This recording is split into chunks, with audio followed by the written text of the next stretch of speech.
Hello, it's Kenny. I'm sure a few of you are wondering, why am I doing Twinkle Twinkle Little Star, one of the easiest pieces there is to play? Well, there's a reason for it. I want to talk about something called chord notation and just show you how things can be differently transcribed or written as lead sheet things. But Twinkle Twinkle Little Star, I'll give you a little information on this piece. Its real title was in French, A vous dirai-je maman, which translates to, shall I tell you, mother? And it's got nothing to do with stars or twinkling or anything. It's kind of a love song. But the melody to this, no one knows who wrote it. It's by that composer, anonymous. Just no one knows. And it's been passed on. There's this English version, a gal named Jane Taylor. She was a poet. She wrote the lyrics 200 years before or 300 years ago. This is a very old piece, all right? But the original French lyrics, no one knows who wrote those either. But it's just an ancient thing. Perhaps the most famous version of this, Mozart, Wolfgang, the great Amadeus Mozart, he wrote a set of variations on this. He didn't write the piece, he just wrote a set of variations. I just want to tell a little story about why I chose to play this piece and teach this piece. About a week ago, I was on a city transit platform station waiting for a train, and this girl, she probably is a bit intoxicated, maybe some alcohol, maybe some drugs, I don't know, but she was singing this Twinkle Twinkle Little Star at the top of her lungs over and over again. And she was wondering where that little star is. So I dedicate this lesson to her, hoping she found out where her little star is. But before I do the lesson, as always, I'll just play you a very short version of this piece.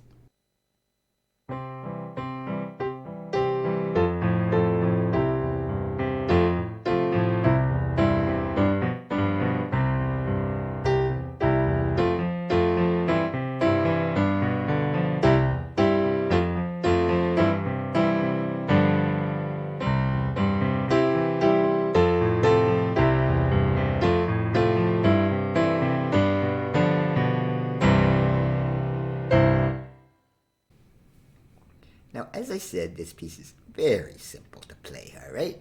We're in C major, no sharps, no flats, okay? And you can just play this almost without moving your right hand at all, playing the melody.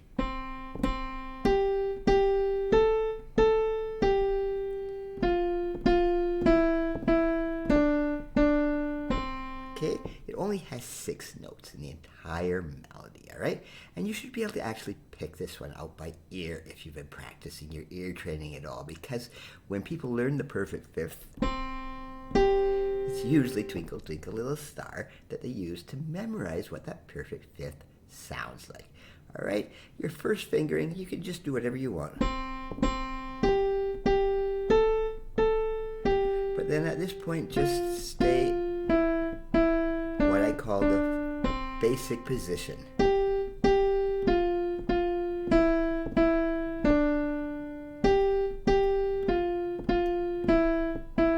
Alright, I'm giving you the sheet music there, but try to pick it out by ear because it's so simple.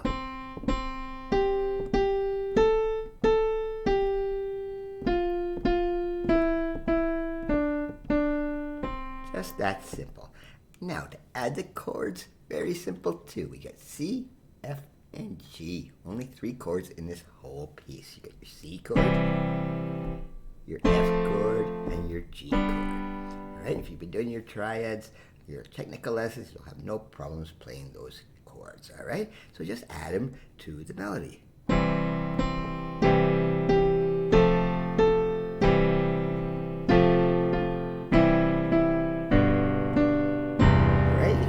Versions. I did it on the first part. That's a second version of the F chord. It just makes it much smoother instead of hopping all over the place, but use whatever types of chords you want to do. You can do the first inversion, the second or third, it doesn't matter, all right? But just keep going steady, and you can do anything you want with your rhythm.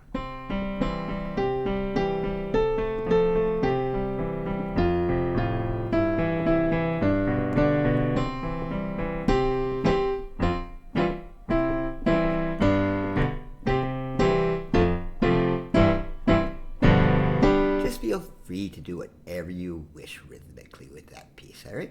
So, and then it just ends just like it started.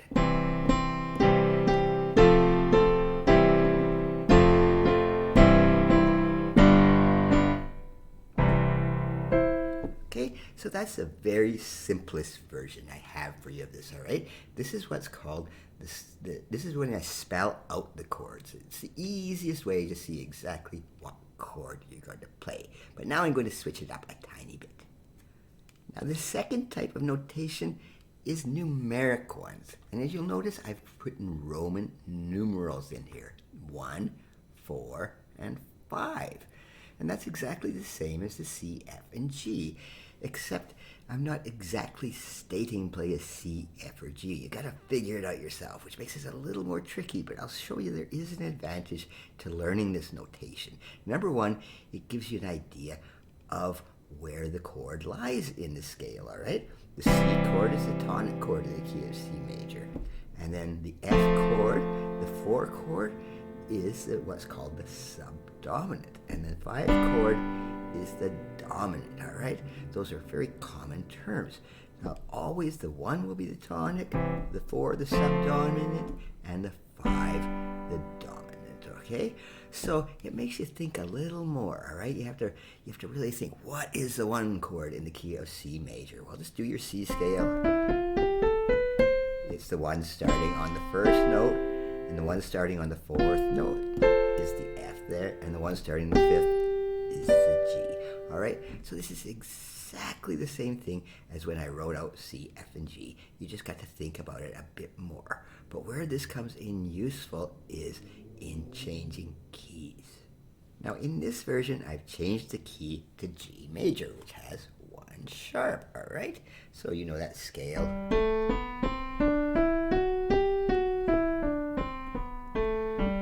What is amazing here is these keys, the chords that I wrote down there, are exactly the same as they were in C major.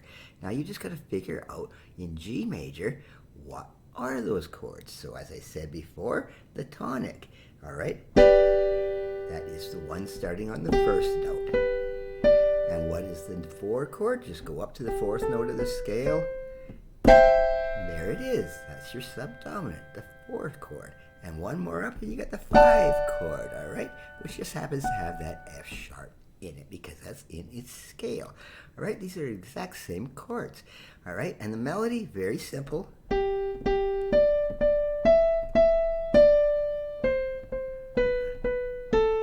should be able to pick that out. But now this is in G instead of down here. You're just up a little bit more, all right? You're in 5th up, okay? So if you put it all together, it's still the same thing.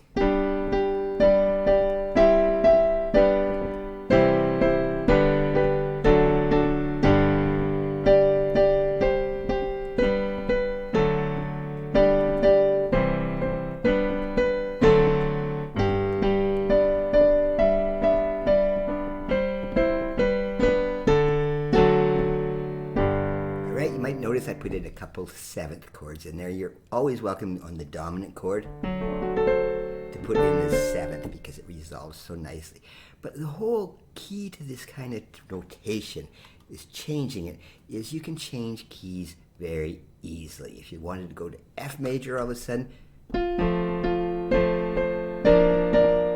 all you have to do is learn that 1st chord of the scale, the 4th chord of the scale, the 5th one. And I know this is a very simple piece, all right? Only 3 chords, and it can get more complicated as you get into crazy jazz. Yeah, it's a little more difficult. But the advantages to learning it this way is, say, for example, you're playing, and the singer says, oh, I don't want to play in C, I want to play in G. All you have to do is change those chords according to the Roman numerals. One last thing I want to say about the Roman numerals, all right, is these were all capitalized Roman numerals. And I'll do a very similar lesson like this in a minor key, because sometimes in a minor key, they'll put lowercase Roman numerals, all right? Just to show that this is a major, and minor would have lowercase, all right? It just happens that this piece, they're all major, but they can go lowercase being minor. But anyway, I wanted to teach this a simple one just to show you those 2 differences of notation. Thank you.